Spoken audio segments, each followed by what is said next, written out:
Monsieur Chérif Sambou, point focal de la FITI au niveau du ministère de la Pêche, non moins conseil technique au ministère.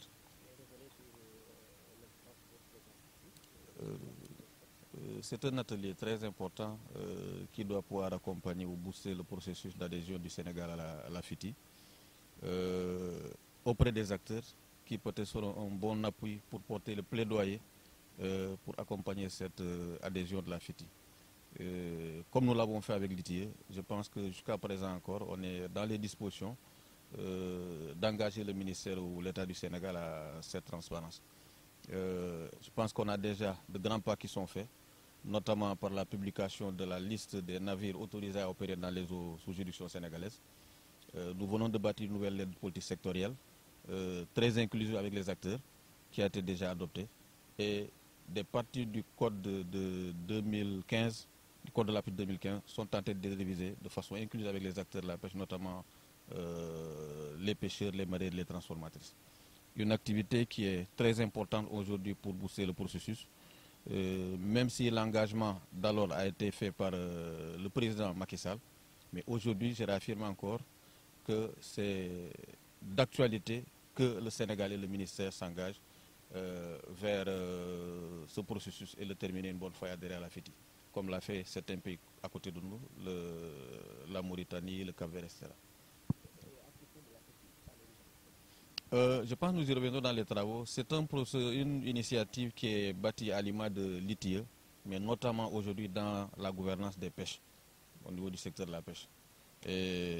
L'adhésion en est un processus. Il faut franchir au moins 12 exigences et 6 étapes par rapport à cela. Nous avons déjà franchi les 3. Et il nous reste aujourd'hui qu'à proposer au président de désigner un ministère en charge de la FITI et nommer un haut fonctionnaire en charge de la FITI. Ensuite, bâtir l'équipe multipartite qui sera composée de la société civile de différentes parties prenantes. Et c'est dans ce processus aujourd'hui que je pense, je vais saluer aussi l'engagement de la société civile à travers l'article 19 qui est le point focal, qui ne cesse aujourd'hui de booster et d'accompagner ce processus. Et j'en fais la promesse aujourd'hui, je pense qu'avant de venir à cet atelier, Madame le ministre a pris l'engagement parce qu'elle a déjà langue avec le directeur de la bonne gouvernance pour le recevoir en audience et voir comment accompagner ce processus et le terminer une bonne fois.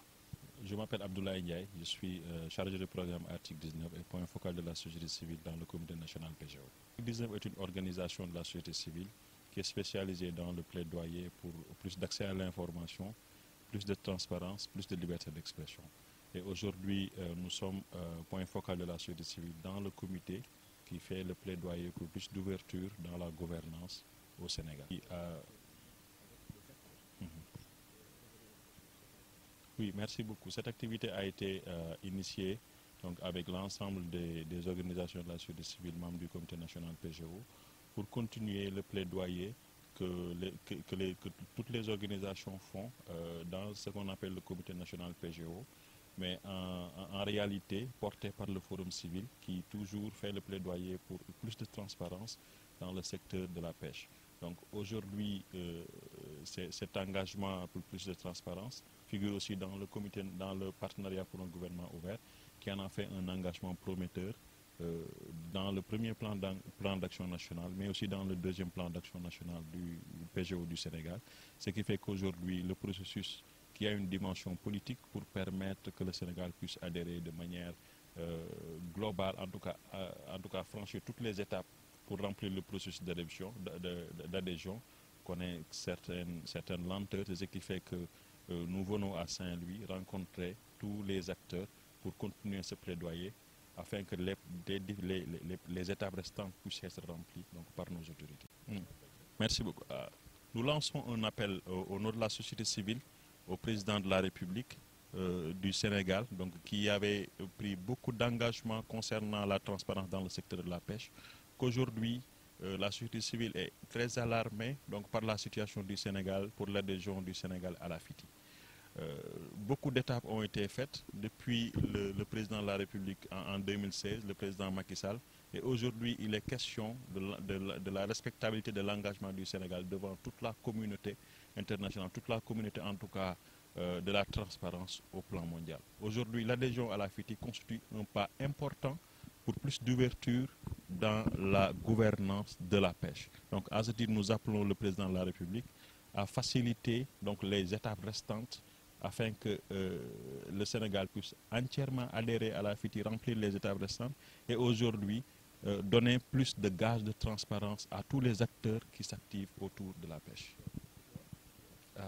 waaw ñoo ngi woo ki nga xam ne mooy président de la République mi nga xam ne jëloon na ay matukaayam waxtaan na ñëpp ñuy liggéeyee ci wàllum géej géej napp gi ci campagne bi tey ñu woowaat ko ci li nga xam ne mooy adhésion Sénégal FITI bi nga xam ne bokk na ci lenn li gën a en tout cas li gën a important ngir ñu mën a leeral joxe information li wër ci wàllum napp gi ngir ñëpp mën cee gis seen bopp ñëpp mën a xam nan la ñuy gouverner FITI ndax ñëpp am information ci wàllum napp gi Sénégal. waaw ay engagement yoo xam ne président de la République Macky Sall jëloon na ko 2016 ñu waroon remplir ay étapes yu bëri nga xam ne defoon nañ ci jéego yu bëri liñ ci des nag fi ñu toll nii bëriwul moo tax ñuy woo président de la République ngir mën a yombal moo ak ministre de la pêche li ci des ngir Sénégal mën a bokk ci li nga xam ne mooy FITI. jërëjëf.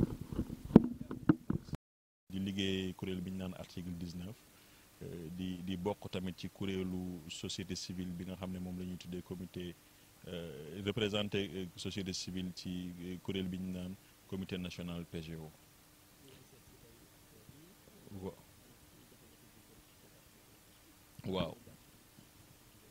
waaw tey gise bi li ñu ci mën a jàpp mooy liggéey bi société civile di def saa su nekk ci plaidoyer pour transparence ak leeral ak ubbeeku ngir ni administration di def ngir mën a yokk loolu dañ koo def tamit ci benn kuréel bi ñu naan comité national PGO. foofu nag la ñuy waxee ni wàllum napp gi war nañ cee def ay jéego ngir gën a mën a ñoŋal li nga xam ne mooy lépp lu koy leeral lépp lu koy yokk lépp loo xam ne ñu ngi ciy liggéey mën nañ ci am ay information yu leer te booy seet ñun kuréelu société civile bi nga xam ne ñoo bokk ci comité national PGO forum civil moo mës di liggéey ci li nga xam ne mooy plaidoyer pour gën a leeral ci nga xam ne mooy wàllum géej gi ak wàllum napp gi donc moo tax tey jii ñu jàpp ne tamit ngir adhésion boobu mën a yokk ngir leer bi en tout cas li ñu ci war a leeral gën a mën a yokk dañu ànd ak forum civil ñëwaat Saint-Louis taseek ñi nga xam ne ñoom ñooy liggéey ci wàllum napp gi ci wàll yëpp taseek ñoom waxtaana ak ñoom ngir yokk ci doole ci liggéey bi nga xam ne moom la ñuy def ngir ñi nga xam ne ñoom ñoo ñu jiite ñu mën ñoo dégg ngir ñu xam ne li ñuy def nii lu am solo la ci wàllum leeral surtout li nga xam ne kenn ku nekk war na cee gis boppam ngir ñu mën a am information ci wàllum pêche bi ndax loolu dafay yokk transparence waaw article 19 mooy benn kuréel bi nga xam ne dafay liggéey ci lépp loo xam ne mu ngi bokk ci wàllum liberté d'expression lépp loo xam ne dafay laal ci accès à l'information loolu bokk na ci benn wàll bi nga xam ne PGO bi nga xam ne ci beneen kuréel bi ñu bokk ñu nekk société civile yëpp dañ ko fa yóbbu benn bu njëkk mooy accès à l'information bi ci topp mooy transparence te ci wàllum transparence boobu moo tax ñu xam ne am na benn wàllu pàcc bu ci am solo boo xam ne laal na ci wàllum napp gi moo tax tey ñu ñëwaat Saint-Louis taseeg ñëpp ngir mën a continuer liggéey boobu ngir mën koo ñoŋal jërëjëf. maa ngi tudd Chérif Sambou di point focal u FITI ci ministère de la pêche di conseil technique au niveau du ministère de la pêche ñu dajeti ndaje bu am solo di atelier ba nga xam ne tey bu ñu waxtaanee wàllu FITI maanaam bu ñu nee FITI wàllu leeral ak i tamit lu tax i tamit saytub géej maanaam napp mi mën a ñoŋ ba ku ne mën cee gis boppam ñu ànd ci tey ak waa forum civil ñu organisé atelier bi gannaaw bañ ci adhéré depuis 2016 à travers le président de la République tey ba tey ñu mën a fexe ba jëmmal loolu plaidoyer bi nañu doon ko porté ci administration mais tey ñu xalaat ni kon acteurs yi nga xam ni ñoo ci yëngu notamment au niveau de Saint-Louis ñu tëgg atelier pour mën a waxtaanee lu mën a pousse processus bi ñu mën a àgg ci adhésion FITI defe naa ay jéego am nañ ci jamono tolloon nañ fi doon laaj listu